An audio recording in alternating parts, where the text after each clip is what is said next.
Rutina de inicio-fin. Imagina que tu día es como una obra de teatro. El telón se alza con los primeros rayos del sol y baja cuando cae la noche. Sin un guión claro, los actores improvisan y el público se confunde. Lo mismo ocurre con tu productividad. Sin un ritual definido de inicio y fin, tu mente nunca sabe cuándo entrar o salir del modo trabajo. Empecemos por el rito de apertura. Cada mañana, al igual que un director enciende las luces del escenario antes de la función, tú necesitas prender la señal interna de atención. Puede ser tan simple como abrir la ventana y respirar profundamente, o repasar en voz baja tu lista de 3 prioridades. Esa pequeña ceremonia le dice a tu cerebro: ahora empieza la función, estoy presente y listo para actuar. Voy a contarte un truco clave en un momento, pero antes reflexiona. ¿Cuántas veces arrancas el día revisando el correo sin plan y terminas atrapado en cadenas de mensajes? Ese caos inicial desvía tu foco y te roba energía. Por eso, tu ritual de inicio debe ser breve, claro y ceremonioso. Piensa en encender una luz roja en tu mesa que, al verla, active tu compromiso con la tarea. Ahora bien, ¿qué sucede si no cierras con un ritual de cierre? Tu mente permanece en escena, repitiendo escenas en bucle y robándote el descanso. Cuando acabas tu jornada, realiza un acto sencillo pero efectivo. Anota en 2 líneas lo que lograste y lo que queda pendiente. Luego cierra tu libreta o documento de trabajo con un chasquido mental, tal como caer el telón sobre el escenario. Ese simple gesto funciona porque crea una separación clara entre yo que trabajo y yo que descanso. Estudios sobre la desconexión laboral revelan que quienes cierran ritualmente su jornada duermen mejor y recuperan energía más rápido. Al escribir tu cierre, liberas la tensión acumulada y dejas espacio para que tu mente se relaje antes de la siguiente función. ¿Recuerdas aquel truco que prometí? Aquí va, asocia cada ritual con un disparador inquebrantable. Por ejemplo, al oír el primer sorbo de café activas tu lista de apertura. Al escuchar tu canción favorita de cierre, escribes tu breve resumen y apagas la pantalla. Esos disparadores condicionan una respuesta automática, como los aplausos que marcan el final de cada acto en un espectáculo. Quizá pienses que estos gestos suenan rígidos, pero en realidad son marcos flexibles que definen tu libertad. Si te encuentras lejos de tu escritorio, puedes adaptar el cierre. Graba un audio de 30 segundos diciendo: hoy logré. Y mañana comenzaré con... Lo importante es el rito, no el escenario. Al dominar tus rituales de inicio y fin, tu día adquiere ritmo y propósito. Ya no saltas de actividad en actividad sin rumbo, en cambio, entras puntual al escenario y sales con aplausos internos. Esa cadencia equilibra tu energía y te prepara para el siguiente acto. La creatividad y el descanso fluyen sin chocar. Microhistorias. ¿Te has fijado en lo adictivo que puede ser un tráiler de serie de televisión de 1 minuto? Con apenas unas tomas y un suspiro de música logran que quieras verlo todo. Eso mismo ocurre cuando usas microhistorias en tu charla. Con un par de líneas activas la imaginación de tu audiencia y la mantienes enganchada como si esperara el próximo episodio. Una microhistoria es una anécdota brevísima entre 30 y 50 palabras que ilustra un punto clave. Piensa en ella como en un snack de energía, un bocado concentrado de emoción y significado que despierta la curiosidad. Cuando cuentas, por ejemplo, cómo en un viaje a pie tardaste solo 2 minutos en observar una conversación desconocida y descubriste una idea valiosa, tu oyente se engancha porque construyes un mini relato al que quiere dar sentido.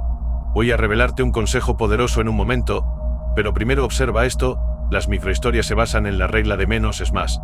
A diferencia de largas narraciones, no requieren contexto extenso ni personajes complejos. Solo necesitas un escenario mínimo, un lugar, un personaje y un giro para que tu público participe activamente, completando los espacios en blanco con su propia experiencia. Para crearlas, identifica el núcleo de tu mensaje y busca un instante real que lo ejemplifique. Si hablas de colaboración, puedes decir: una mañana llevé 2 galletas extra a la oficina y sin darme cuenta desaté una ola de favores. Al día siguiente, estaban compartiendo ideas como nunca. Esa mini historia funciona porque despierta imágenes mentales y activa la empatía. Quizá pienses: y no pierdo profundidad si me quedo en lo breve. Aquí entra el contraste. Mientras una explicación larga arriesga a aburrir, una anécdota diminuta estimula a la imaginación y deja espacio para que cada persona la complete a su manera. Es como lanzar una semilla en terreno fértil. No le das el fruto, sino la posibilidad de crecer en la mente de quien escucha.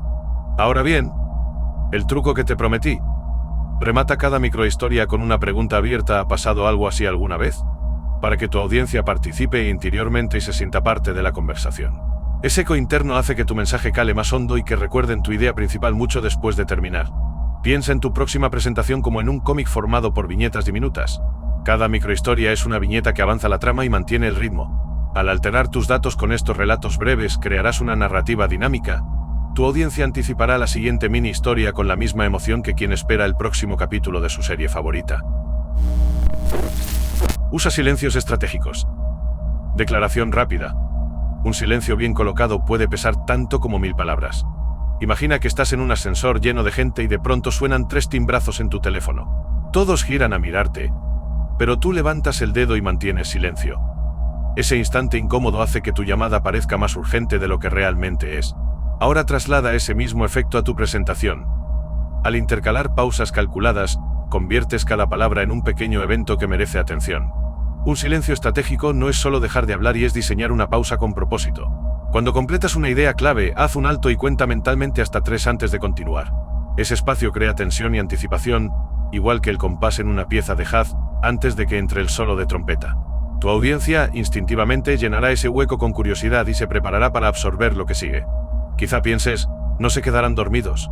Al contrario, cuando rompemos la cadencia habitual, rompemos también el piloto automático. Es como cambiar la marcha de un coche de quinta a segunda y el motor ruge y recupera potencia.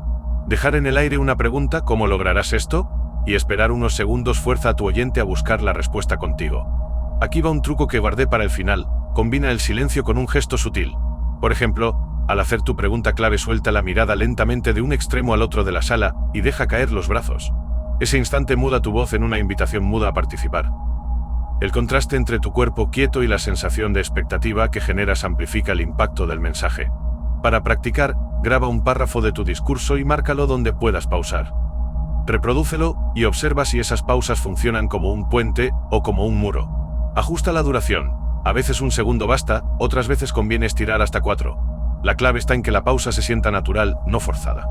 Recuerda alternar silencios más breves con otros ligeramente más largos.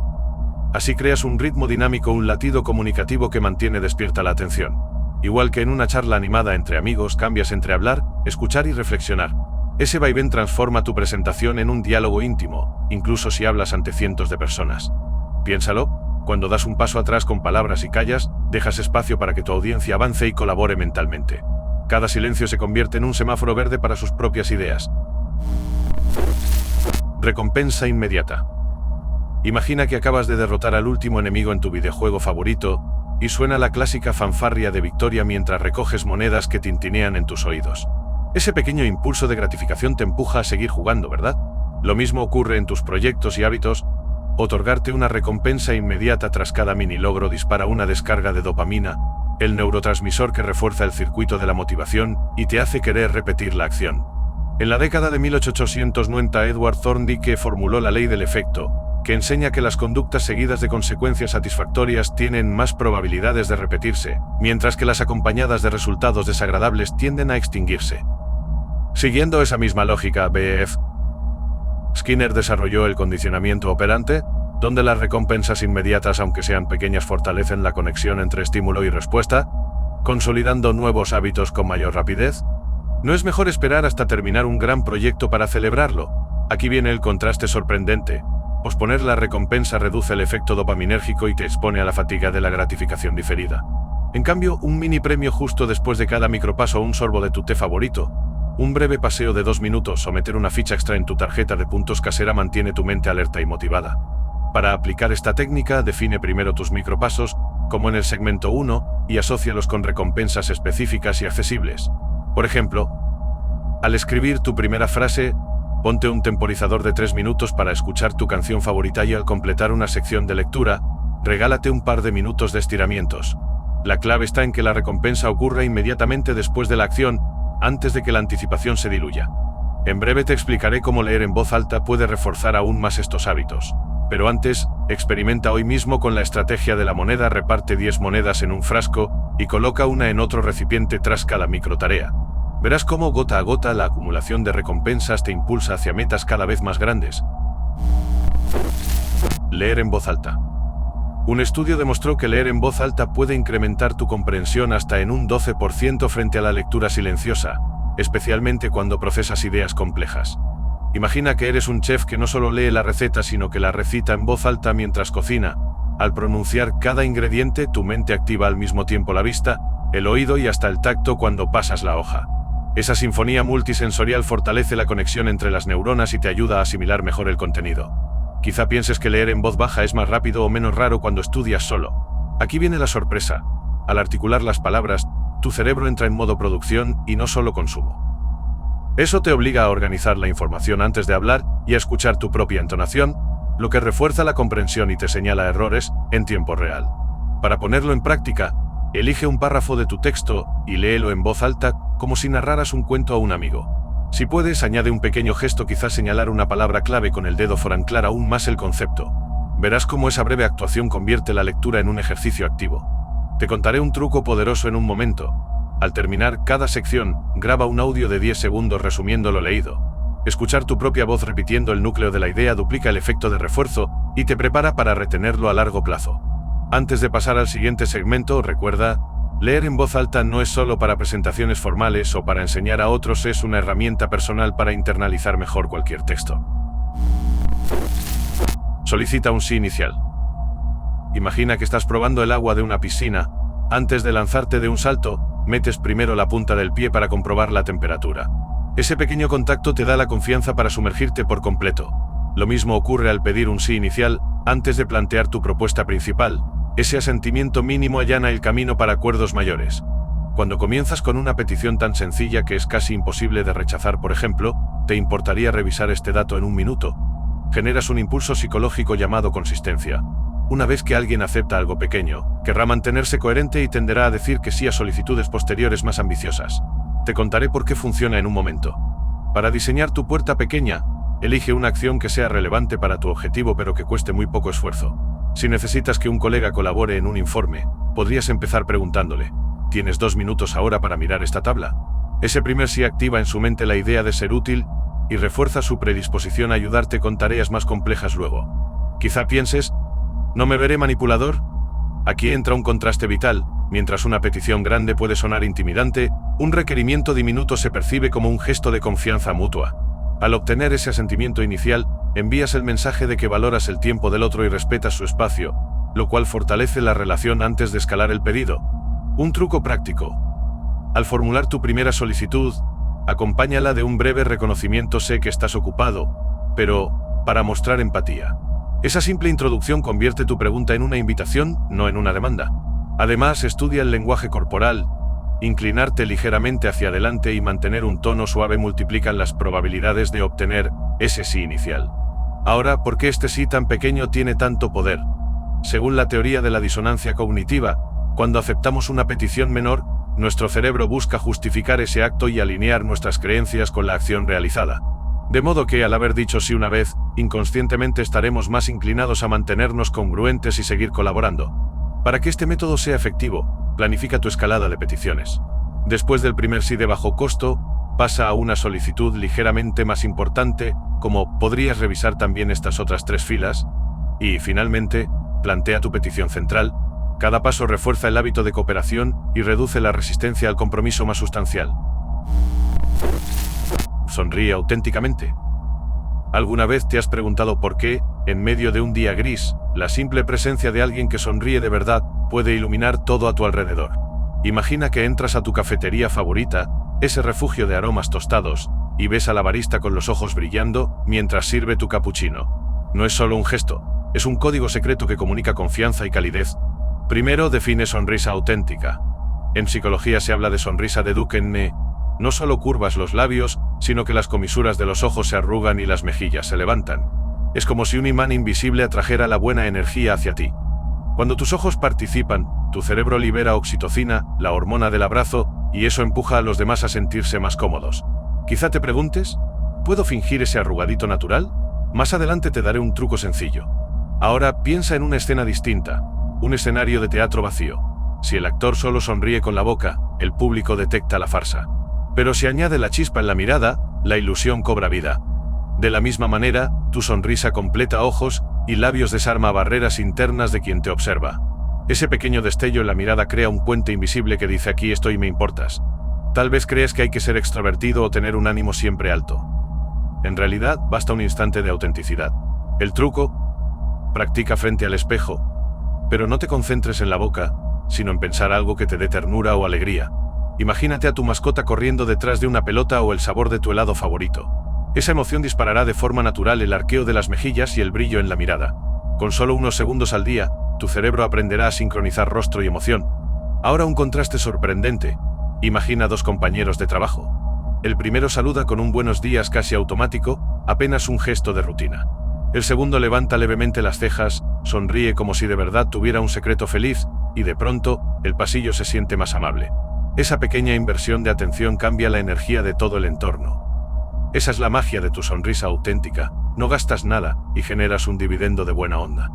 Puede que te preocupe sonar demasiado empático o perder cierta autoridad.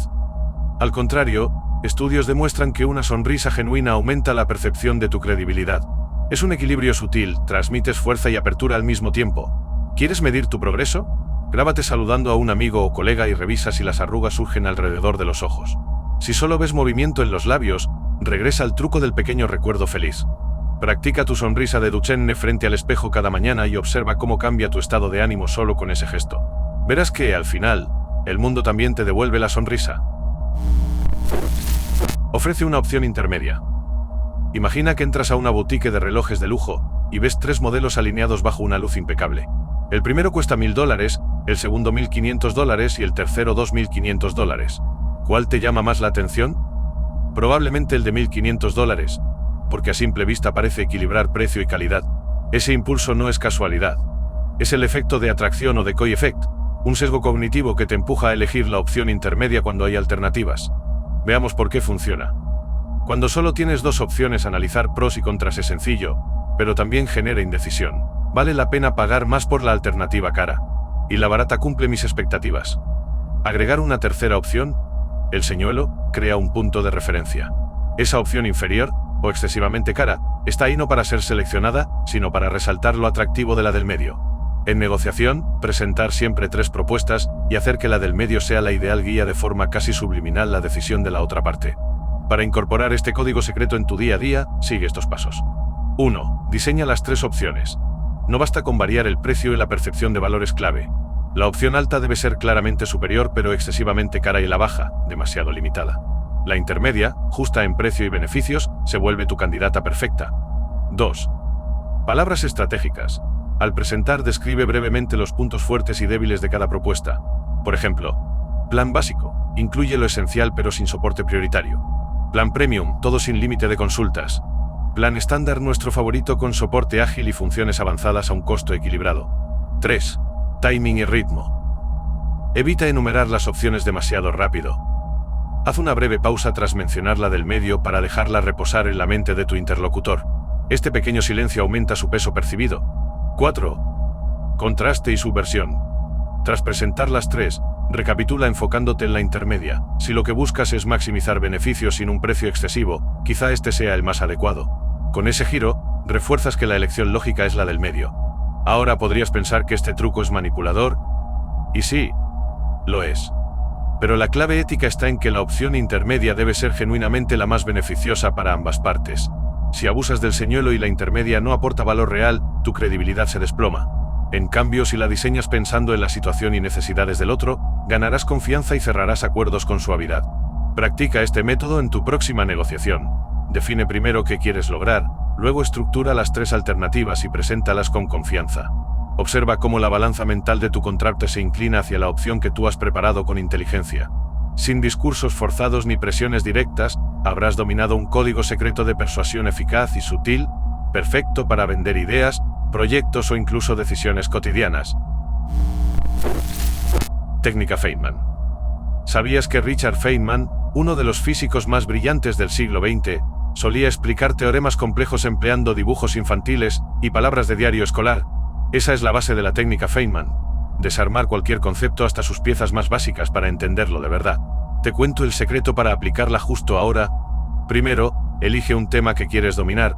Puede ser desde la teoría de la relatividad hasta el funcionamiento de tu nueva cafetera automática. Lo importante es que, en lugar de quedarte con definiciones rebuscadas, lo traduzcas como si se lo explicaras a un amigo que nunca ha oído hablar del asunto. Imagínate en tu cocina, tú y un acompañante invisible frente a una olla, y tu tarea es describir cada paso de la receta sin saltarte ningún detalle. Segundo paso, escribe esa explicación en un papel. Usa frases simples. En lugar de absorción fotónica, di las partículas de luz chocan con el material y le dan energía. Cuando te atasques en una frase o te des cuenta de que dependes de jerga, ahí mismo has descubierto una zona oscura de tu conocimiento. Es como darte cuenta de que en tu receta olvidaste el ingrediente principal. Esa laguna te indica dónde necesitas investigar. Ahora el tercer truco: simplifica tus propias palabras. Retoma lo que escribiste y bebe un sorbo de café mientras te preguntas: ¿cómo podría decir esto un niño de 12 años? Si logras colorear la explicación con un ejemplo cotidiano como comparar la energía de la luz con pelotas que rebotan en una pared, habrás comprobado que el dominio real del tema está en poder explicarlo sin términos técnicos. Y si no lo logras, sabrás exactamente dónde estudiar un poco más. Después incorpora analogías frescas. Imagina que tu tema es la memoria RAM de una computadora. En lugar de metáforas trilladas, compárala con escritorios de un diseñador gráfico. Cuanto más amplio es el escritorio RAM, más carpetas y herramientas caben a la vista para trabajar rápido. Con ese contraste entre un escritorio ordenado y uno pequeño que obliga a guardar archivos en cajones, el disco duro, la idea queda grabada como un dibujo mental. Finalmente, repasa en voz alta. Si al explicar comienzas a titubear o tu compañero imaginario pone cara de confusión, vuelve a tu texto y ajusta. La técnica Feynman no es un truco de memorización. Es un radar que te señala exactamente qué partes no comprendes. Cuando logres contarlo de manera fluida, sin hadas mágicas ni tecnicismos innecesarios, sabrás que el conocimiento se ha sentado en tu mente. Aplica este método la próxima vez que te topes con un concepto complicado. Practica con un artículo, un podcast o incluso las instrucciones de tu electrodoméstico. Verás cómo, paso a paso, desterrarás tu propia confusión y emergerás con una claridad inesperada. Vístete un 10% mejor que el entorno. ¿Te ha pasado que llegas a un evento informal sintiéndote seguro, pero al cruzarte con alguien te das cuenta de que tu atuendo se quedó corto? Ese instante incómodo es un recordatorio. Tu ropa habla antes que tú. Cuando te vistes apenas un poco mejor que la mayoría, activas un código secreto de autoridad y simpatía sin parecer fuera de lugar. Te contaré cómo hacerlo sin romper tu presupuesto. Imagínate entrando a un partido de fútbol local. La mayoría viste camisetas deportivas y vaqueros. Ahora visualiza a un aficionado que lleva una chaqueta ligera de algodón y un pañuelo al cuello. No parece un snob, simplemente alguien que se preocupó un poco más. Esa pequeña diferencia, un 10% más de cuidado, lo hace parecer confiado y accesible a la vez. Pronto entenderás cómo incorporar ese extra en tu vestuario habitual. Primero, evalúa tu entorno. Observa qué usan tus colegas, amigos o vecinos en su día a día: colores, cortes, accesorios. No se trata de copiar, sino de elevar sutilmente. Si el grupo lleva zapatillas blancas viejas, unas deportivas limpias con líneas discretas te harán destacar sin gritar "yo soy diferente". Esa discrepancia suave genera curiosidad y respeto.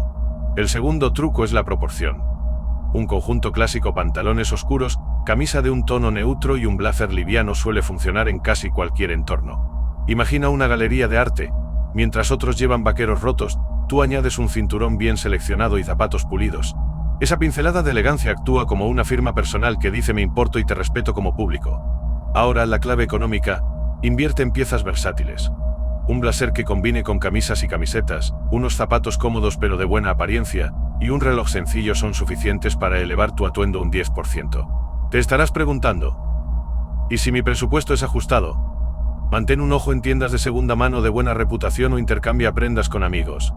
A veces, una chaqueta en perfecto estado puede costar una fracción de su precio original. Un contraste revelador: cuando te vistes como todos, pasas desapercibido, pero si te excedes en elegancia generas distancia. El punto ideal está en esa delgada línea intermedia. Esa es la esencia del código secreto: destacar sin alienar. Piensa en tu atuendo como un título de libro. Debe ser lo suficientemente atractivo para que quieran abrir las páginas, pero no tan ostentoso que intimide. Por último, revisa tu apariencia en un espejo de cuerpo entero antes de salir. Ajusta los dobladillos, comprueba que no haya arrugas vistosas y asegúrate de que cada pieza funcione en armonía. Ese pequeño minuto extra de atención produce un impacto inmediato en la forma en que te perciben.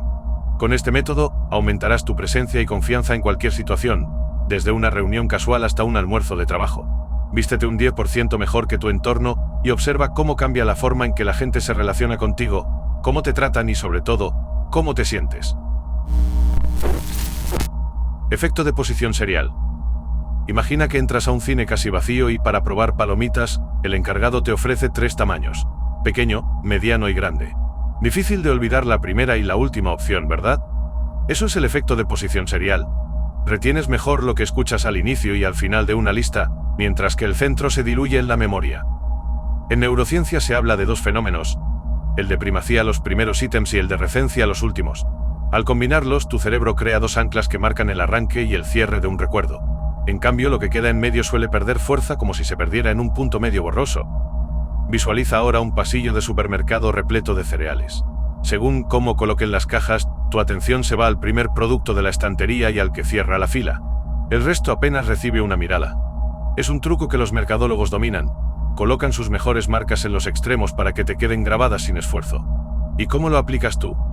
Cuando hagas una lista de tareas, sitúa tu acción más importante al principio y una pequeña recompensa al final.